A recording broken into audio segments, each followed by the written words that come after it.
ఆత్మీయులైన ప్రేక్షకులకు నమస్కారం. నేను డాక్టర్ చిరుమామిళ్ళ మురళీ మనోహర్. ఈ కార్యక్రమంలో చాలా ముఖ్యమైన విషయాన్ని, ప్రధానమైన విషయాన్ని మనం తెలుసుకోబోతున్నాం. చెవుల నుంచి రక్తస్రావం అవటం. మామూలుగా ఈ సమస్య అంతగా కనిపించదు, కానీ కనిపిస్తున్నప్పుడు మాత్రం బాగా కంగారు పెట్టిస్తుంది. కాబట్టి అసలు చెవుల నుంచి రక్తస్రావం ఎందుకు అవుతుంది, దీనికి దారితీసే కారణాలు ఏమిటి, ఈ కారణాల అనుగుణంగా ఎలాంటి గృహ చికిత్సలు ఉన్నాయి, ఎలాంటి ప్రథమ చికిత్సలు ఉన్నాయి, ఎలాంటి ఆయుర్వేద చికిత్సా వ్యూహం ఉంటుంది, ఈ మొత్తం సమాచారాన్ని తెలుసుకుందాం.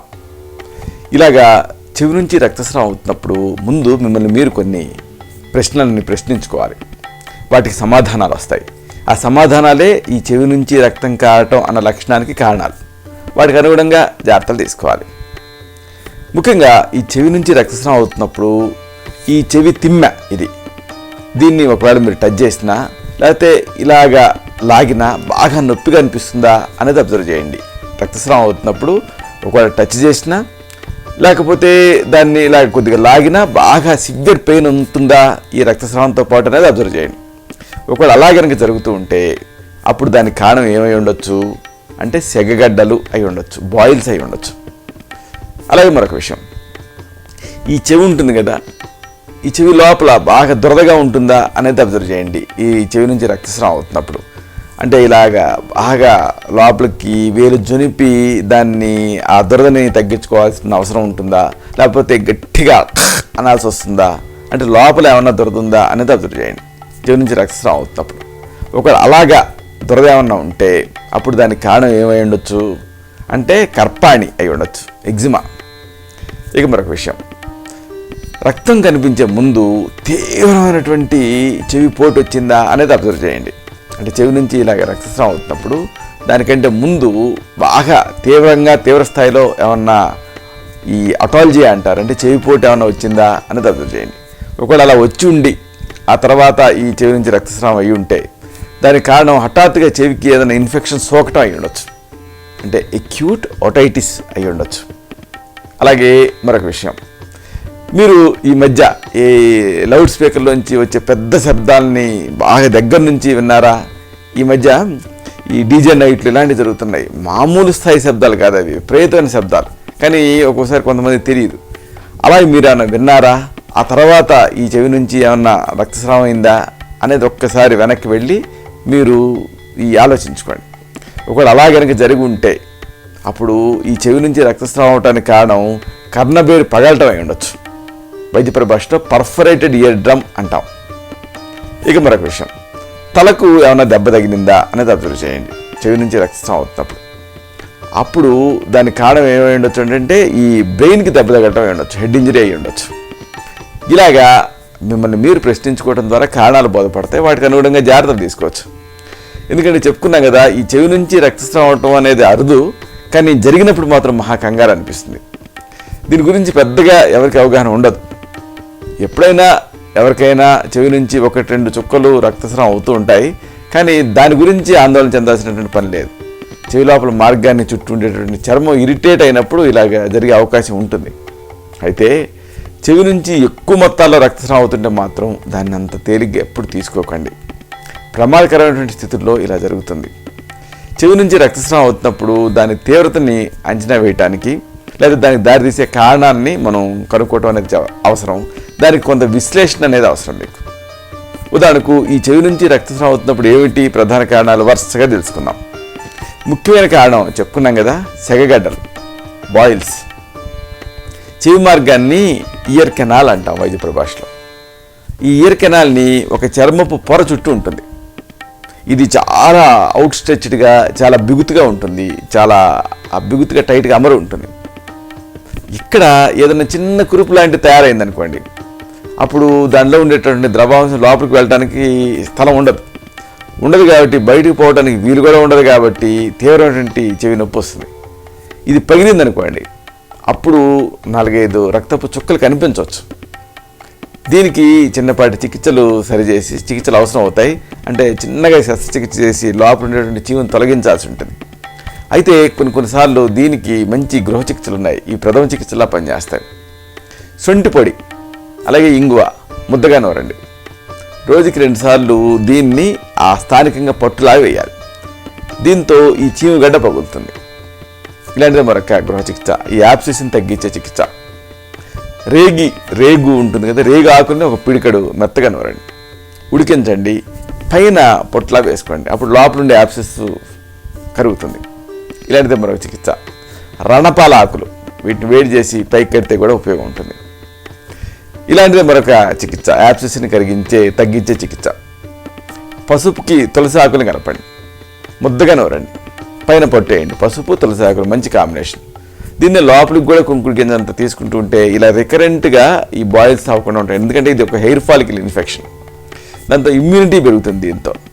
కాబట్టి ఇది ఒక మంచి కాంబినేషన్. బయటికి లోపలికి పసుపు తులసి ఆకులు కలిపి ముద్దగా నూరి పైన పట్టు వేసుకోవాలి. దీన్నే లోపలికి కూడా ఒక కుంకుడు గింజంతా తీసుకుంటూ ఉండాలి. మరొక గృహ చికిత్స. తమలపాకుని మెత్తగా అయ్యేంత వరకు పెనం మీద వేడి చేయండి. ఇప్పుడు దానికి ఆముదం పోయండి. దీన్ని ఎక్కడైతే మీకు చెవి నొప్పి ఉందో అక్కడ పరవండి. ఇలా రోజుకి 3 లేదా 4 సార్లు చేస్తూ ఉంటే ఆ లోపల యాబ్సెస్ తగ్గుతుంది. ఇలాంటిదే మరొక చికిత్స. ఈ మునగని శోభాంజనం అంటారు, దాని వేరు, అలాగే దేవదారు వేరు, ఈ రెండింటిని మెత్తగా నూరండి, గంజితో కలిపి పేస్ట్ మాదిరిగా తయారు చేయండి. దీన్ని కొద్దిగా వేడి చేసి సమస్య ఉన్న చోట పట్టు వేసుకుంటే కూడా మంచి ఫలితం ఉంటుంది. లేదు ఇవన్నీ లేవు, మీ ఇంట్లో మెంతులున్నా ఉపయోగపడతాయి. మెంతుల్ని ముద్దగా నూరండి, దీన్ని పైన ప్రయోగిస్తే కూడా యాబ్సెస్ కలుగుతుంది. అవసరం ఉంటే ఈ యాబ్సెస్ వల్ల మీకు చెవి నుంచి రక్తస్రావం అవుతుంటే యాబ్సెస్ని తగ్గించడానికి చారిబాద్య అరిష్టం, గంధక రసాయనం, కర్పూర శిలాజిత్తు, కాంచనాల గుగ్గులు, నిత్యానంద రసం, మహామంజిష్టాది క్వాథం, త్రిఫలా చూర్ణం, కైసర గుగ్గులు, శతావరి ఘృతం, త్రిఫలా గుగ్గులు, శారిబాది బట్టి, ఇలాంటి వాటిని ఇంటర్నల్గా వీటిలో సరిపోయేదాన్ని సెలెక్ట్ చేసి తగిన అనుపాన సహపానంతో ఇస్తూ, చందన తైలం, గంధక తైలం ఇలాంటి వాటిని ఇయర్ డ్రాప్స్ కింద వీటిలో సూట్ అయిన దాన్ని ప్రిస్క్రైబ్ చేయడం జరుగుతుంది. ఇక ఈ చెవి నుంచి రక్తస్రావం అవడానికి మరో కారణం కర్పాణి, అంటే ఎగ్జిమా. చెవి లోపల మార్గాన్ని కప్పుంచేటటువంటి చర్మం పైన ఎగ్జిమా అనే ఒక చర్మం సోకిందనుకోండి, అప్పుడు బాగా దురద ఉంటుంది. దురదతో పాటు కొద్దిపాటి రక్తస్రావం కూడా కనిపించేటువంటి అవకాశం ఉంది. ఇలాంటప్పుడు ఈ ఎగ్జిమాని తగ్గించాలి. దానికి మంచి గృహ చికిత్సలు ఉన్నాయి. మెట్ట తామ్ర, దీన్ని సేమ అవిసె అని కూడా అంటారు. దీని ఆకులు ముద్దగా నూరి దీన్ని ఎక్స్టర్నల్గా ప్రయోగించాలి. ఇలాంటిది మరొక గృహ చికిత్స. రేలచిగుళ్ళని పుల్లని మజ్జిగతో సహా నూరి పైకి ప్రయోగిస్తే కూడా ఎగ్జిమా తగ్గి ఆ ఎగ్జిమా వల్ల రక్తస్రావం అనేది తగ్గుతుంది. ఇలాంటిదే మరొక చికిత్స. వేపాకులు, ఉసిరికాయ పెచ్చులు, బావంచాలు సమతూకంగా తీసుకోవాలి, పొడి చేయాలి. దీన్ని పూటకి 1/2 చెంచాడు మోతాదుగా దీన్ని 3 పూట్ల తగినంత తేనెతో తీసుకుంటూ ఉంటే ఇంటర్నల్గా ఎగ్జిమా తగ్గి ఆ ఎగ్జిమా వల్ల రక్తస్రావం చెవు నుంచి అవడం అనేది తగ్గుతుంది. మరొక గృహ చికిత్స. దొండాకులు ముద్దగా నూరాలి, రసం పిండాలి. దీన్ని కొద్దిగా వేడి చేసి పైకి ప్రయోగించినా కానీ ఉపయోగం ఉంటుంది. మరొక చికిత్స. వేప బెరడుని నీళ్ళకి వేసి మరిగించి కషాయం కాచి చర్మాన్ని శుభ్రం చేస్తూ ఉండాలి. ఇదే వేప బెరడు, దీన్ని ముద్దని పైకి కూడా రాస్తూ ఉండాలి. అలాగే వేప నూనెని పూటకి 4 లేదా 5 చుక్కల చొప్పున 2 పూట్ల పాల కలిపి ఆ పాలు తాగుతూ ఉంటే ఎగ్జిమా తగ్గుతుంది. దీంతో ఎగ్జిమా వల్ల చెవి నుంచి రక్తస్రావం అవడం అనేది తగ్గుతుంది.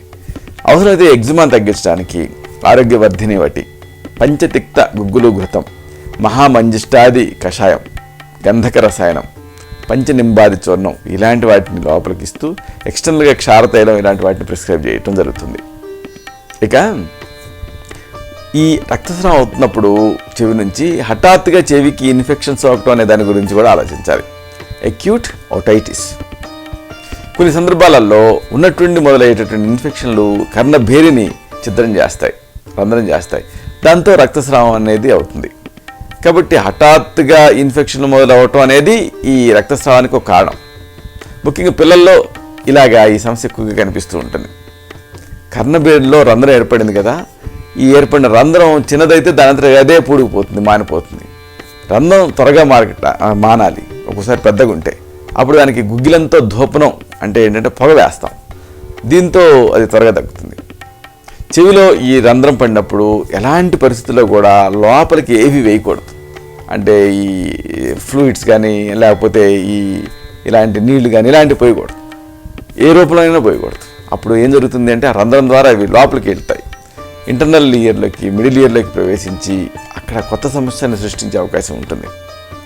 ఇక ఈ చెవి నుంచి రక్తస్రావం అవడానికి మరొక ముఖ్యమైన కారణం కర్ణభేరి పగలటం, పర్ఫరేటెడ్ ఇయర్ డ్రమ్.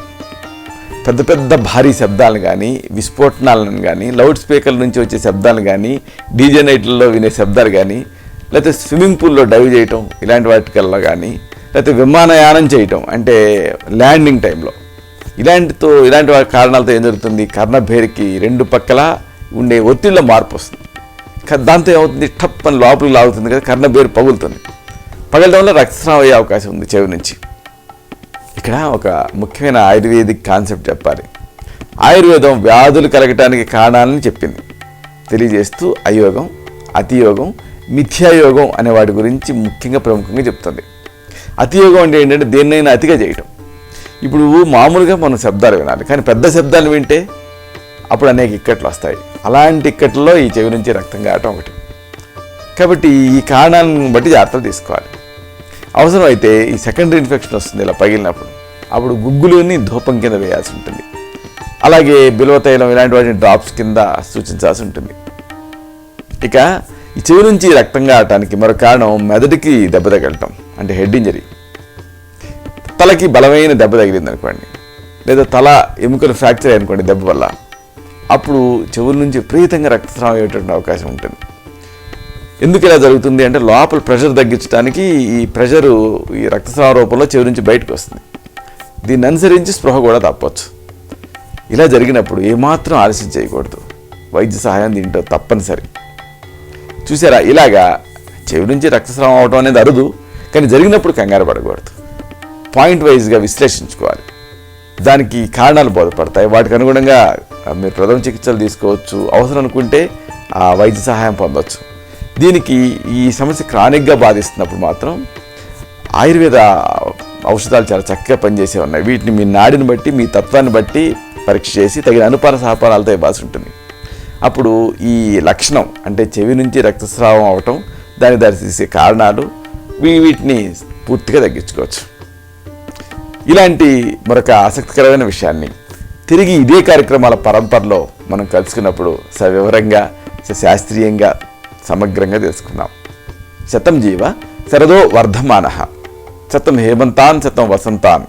100 శరత్తులు, 100 హేమంతాలు, 100 వసంతాలు. వర్ధిల్లుతూ జీవించండి. శుభం.